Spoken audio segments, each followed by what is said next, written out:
உன்ன மாதிரியே இன்னொருத்தன் இருக்கான்னு வச்சுப்போம். ஆனா அவனுக்கு நம்ம 2 பேரோட பர்சனல் விஷயம் எப்படி தெரியும்? அதுவும் அக்யூரேட்டா? அதுதாண்டி எனக்கும் புரியல. இன்னைக்கு நான் அந்த வீடியோவை பார்த்தப்போ எனக்கு அப்படியே பைத்தியம் பிடிச்சிருச்சு.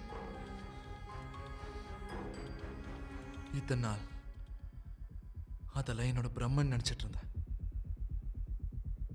ஆனா இட்ஸ் வெரி கிளியர், அவனும் அந்த வயசானவனும் என்னோட லைஃப்ல விளையாடிட்டு இருக்கானுங்க. ஏய், பைத்தியம் மாதிரி பேசிட்டு இருக்க அப்போ.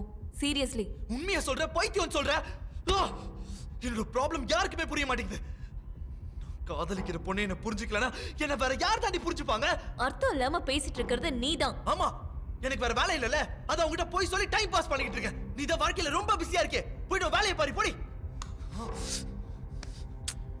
நேத்து நல்லதானே இருந்த, சடனா உனக்கு என்னதான் ஆச்சு? நேத்து உன் கூட இருந்தது நான் இல்லடி. நேத்து உன்னை நான் மீட்டே பண்ணலடி. This is getting really irritating அப்போ. ஆமா, இரிட்டேட்டிங்கா தான் இருப்பேன். என் கூட பேசி உனக்கு என்ன பிரயோஜனம் இருக்கு சொல்லு? இன்னும் ஏன்டி இங்க நிக்கிற? போய் தொலைடி.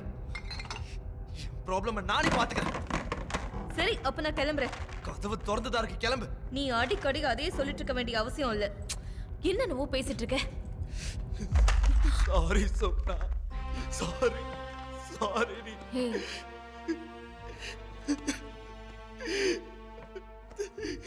என்ன சுத்தி எனக்கு என்ன நடக்குதுன்னு தெரியல சொன்னா.